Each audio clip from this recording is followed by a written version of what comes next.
Everyone enjoys it. It's a season of first. It's a season of mystery. It's going to be fun. So now, to conclude, if it's even possible, I want to turn it over to Chocs Landgrebe for the final time. Thank you, Chocs. It is yours. I'm not a man of few words. Everybody knows that. I like to talk. I enjoy listening to myself when I have my hearing aids in so I can actually hear what I'm saying because it's usually pretty entertaining. Tonight, I don't know if it's going to be entertaining, but it will be heartfelt. 29 years. How do you sum that up in 2 minutes? I'm not even going to try. You seniors, good for you. 29 years, and it's coming to an end. So I'll start with beginnings. Beginnings. Probably the most important beginning was October 22nd, 1958, a date that will live in infamy. Everybody on the planet someday is going to know. That's when I was born at 8:30 p.m. Southmore Hospital in Pasadena, Texas. It's a smelly place, and I'm glad I didn't live there very long.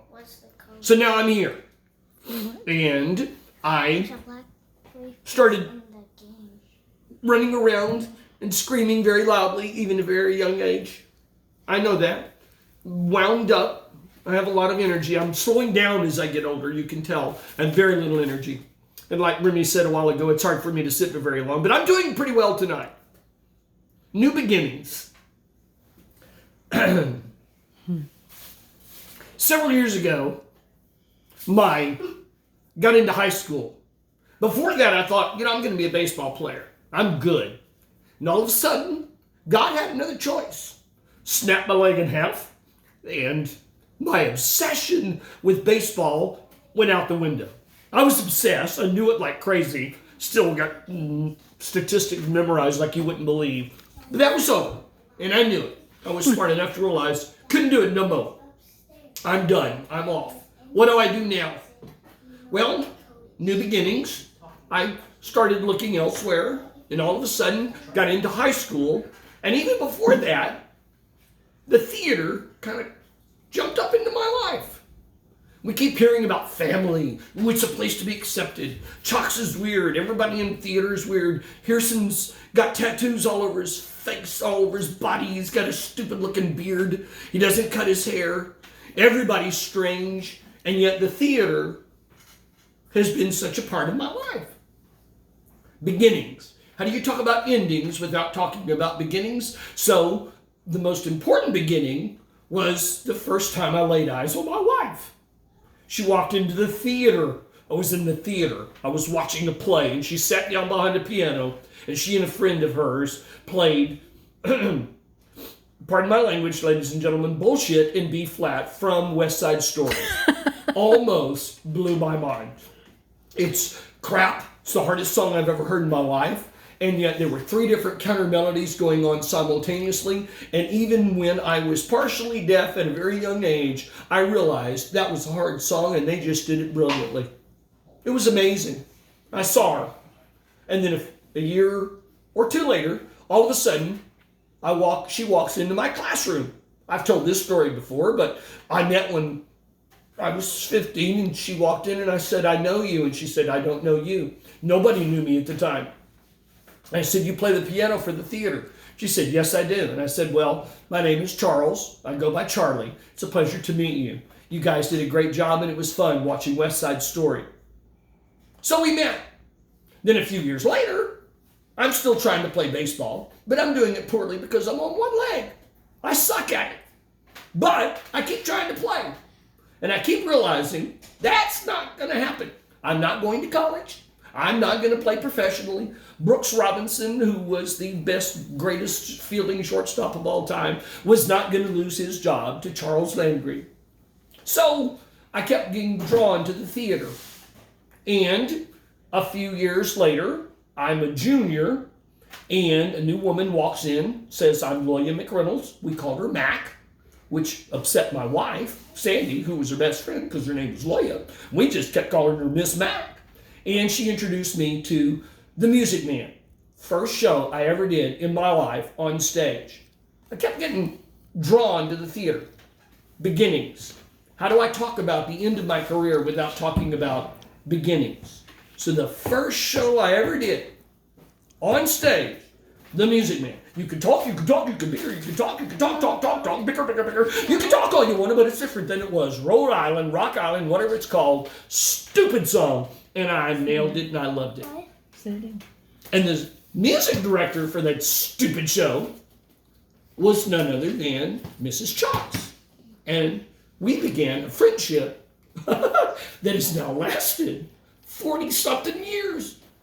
We'll be married 41 years in October.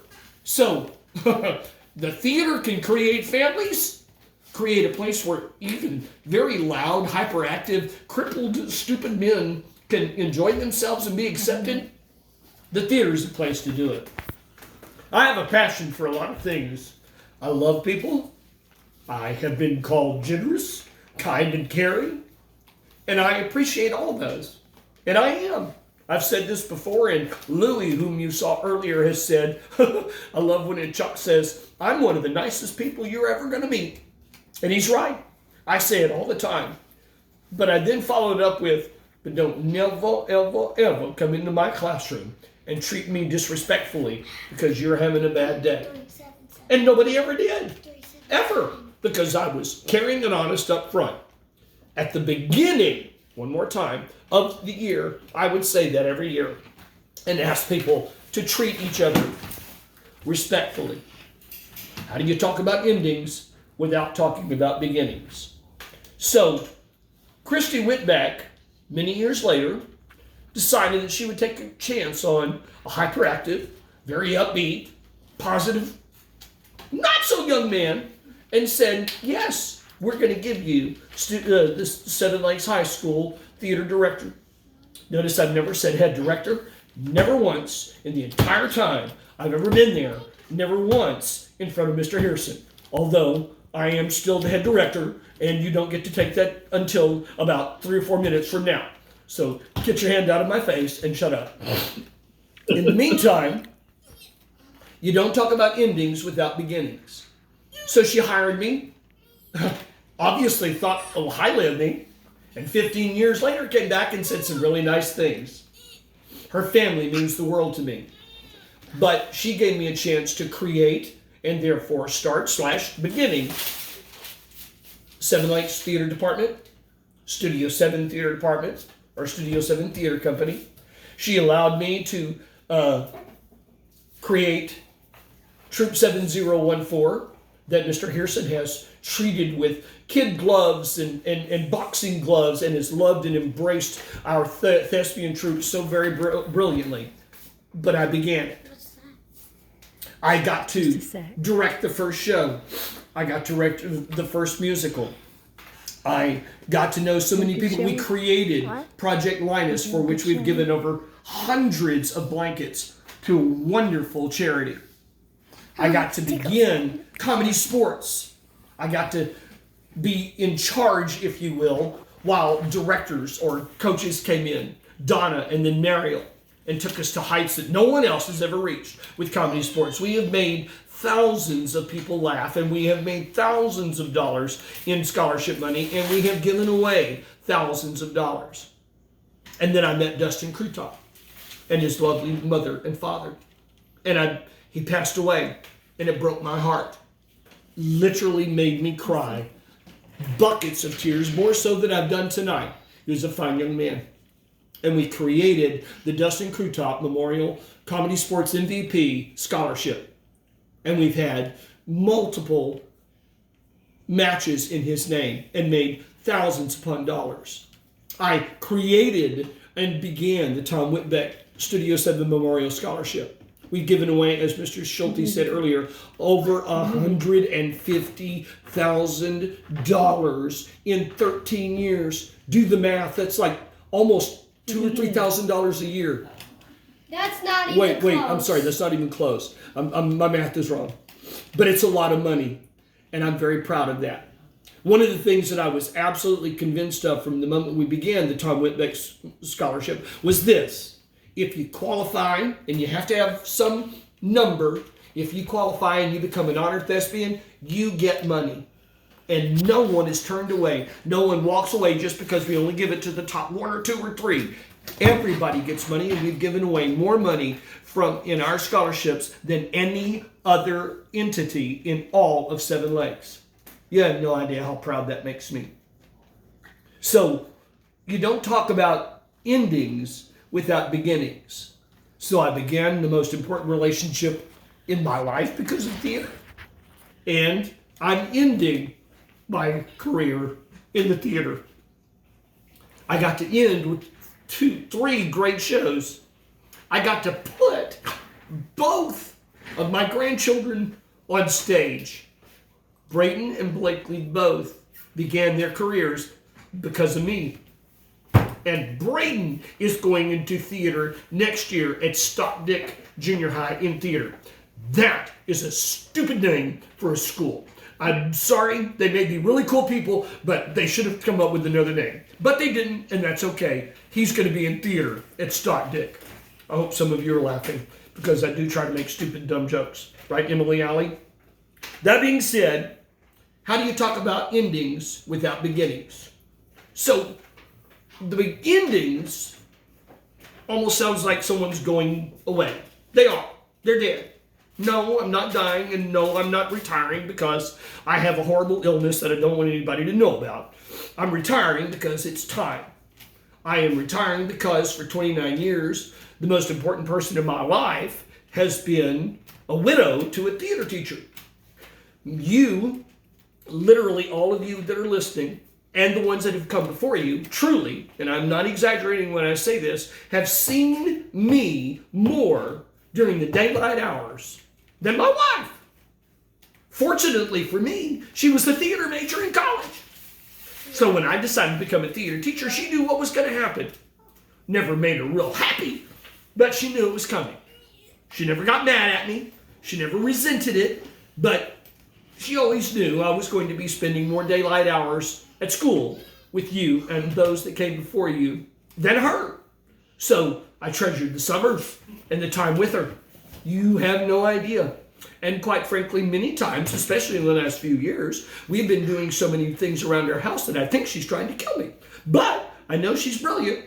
I know she's the smartest woman I ever met. And there must be an end game to this. So hopefully soon, all the honeydews will be over and we'll be able to sit on the back porch, enjoy our coffee, and look at the birds and the squirrels and go, my God, we've worked for this for over 40 years. How do you talk about endings without wondering what people are going to think of you? What do people think of me? I have no idea. I think most of you would consider me the 2nd or 3rd loudest thing on the planet. I always say the 2nd or 3rd because, frankly, I think I'm the 1st loudest thing on the planet, but it makes me sound like I'm bragging if I say I'm 1st. Because if you're not listening, you'd have to be dead or deaf not to be able to hear everything I'm saying. So forgive me if your microphone is, squawking with feedback or distortion because I'm so loud. Quite frankly, right now, I'm actually whispering, and it feels weird, so I'm going to get really loud in a minute. In the meantime, please know that how do you talk about endings without wondering, did I do it right? I don't know. I have no idea. I don't know if I'm a good teacher. I said the word teacher. I was just crying when I said it, so I'll repeat it. I don't know if I'm very good or not. I have no clue. I will tell you this. Whether I'm a good teacher or not doesn't matter. Because all that ever mattered was the kids that walked in my room. Lesson plans mean nothing to me, and they never did. What mattered was whether or not you could have lunch, whether or not you were feeling good, crying, hurting. Mr. Chocs, can I please go to the green room? And the answer was always, hell yes. Pardon my language, but they don't care. What are they going to do? Fire me? I don't think so. So, if you went to the green room and you chilled for a while and I came and got you at the end of the day and wrote a note to your other teachers and explained where you were, again, if they want to fire me, I don't care. because you mattered more than a lesson plan or a monologue or a grade. You didn't matter more than the show. I'll be honest with you there. The show always mattered. How do you talk about endings without knowing, did you do it right? Are you proud of yourself? I hope all of you remember that the first thing I said at Circle was, do not worry about making me proud. You've already done that. All I ask of you is to do it right. Give the audience your absolute best, because the audience is the most important person in the theater. The show's not about you. It's about them. It's the first thing I talked about in Theater 1. The most important person in the theater is the audience. Everything we do is for them. So, doing it for them, if you did it right, if I shared my passion, if you latched on, and you did it the way it was supposed to be done, I would always say, do your best, know that you've made me proud, and when you walk off the stage, I want you to be able to look in the mirror and say, I'm proud of me, I'm proud of us, we, Studio VII Theater Company, this family, which we keep hearing over and over and over all the time, we did it right. We made them laugh, we scared the crap out of them, we made them think, we made them cry occasionally. So, how do you get to the end without wondering what you're proud of? I'm proud of starting all of those things I've told you about. I'm proud of the relationships. I'm proud of knowing Diane and Nick and Diane Krutop and Dustin. I'm proud of the Booster Club parents that have not just been Booster Club members or executive officers. I'm proud of the friendships that I have. Vanessa and Barb and Dina and Jamie and Laura Lee and Debbie and Felicia and Sherry and the scores and scores of people that I didn't mention. They all have a place in my heart, and I'm proud to be their friend. I'm proud of the scholarship money. I'm proud of the friendships. As I said, I'm proud of knowing that there's a new beginning. And the new beginning is, quite frankly, you now have, I'm sorry, I'm going to just say this out loud. If I could have picked someone else to be the head of the theater department, I would have. He was outside of the district, and they just deferred to Mr. Harrison. But you have Mr. Harrison, and you have the person I called the moment I resigned that day. You can ask her when you meet her. Ask Julia Rucker-Carrington, Fred, as I'm always going to call her. Ask her if I did not call her the day I retired and said, please, love your little baby, but get off your butt and come back to the teaching business. So I'm proud that I'm leaving Studio VII in the capable hands that it's going to be in. I told you I'm not a man of few words. Well, I'm getting close to the end. What am I proud of? I'm proud of Studio VII. Troop 7014. I'm proud of comedy, sports, and 5 citywide tournament championships. I'm proud that I was there at the beginning. I'm proud that we've given away $150,000 in scholarships.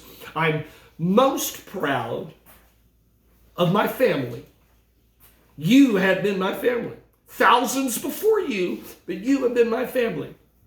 Someone said a while ago that I remember a lot of names. My memory ain't what it once was, but I'm telling you, I remember so many of the kids that have walked through my classroom all the way back to J.T. Skaggs, who none of you have ever met, and the young man is still one of my best friends on the planet. I'm proud of the fact that God led me to my life. Neil Simon wrote a play several years ago. The play was Star Spangled Girl. Stupid play. Dumbest play he ever wrote. He had one of the coolest lines in that show I've ever, some of the funniest one-liners. It was a dumb play, but he had one of the best lines I've ever heard. He said to this really stupid, dorky character, God knows I was going to play it, never got to. My wife was going to direct me, but he said, Norman says, God loves me, and he gave me something wonderful. And he did. He gave me my wife. He allowed me. He snapped my leg in half and said, you're not playing baseball. There's something bigger and better. And that bigger and better was the theater, the passion that I learned from from so many before me, but especially the smartest woman, funniest, most kindest, most generous woman I've ever met. She makes me a better person every day. I'm proud of my family. I'm proud of my sons, their wives. I'm proud of my grandchildren. Good Lord, one of them's going to do theater. And I think maybe I had something to do with that. I think so.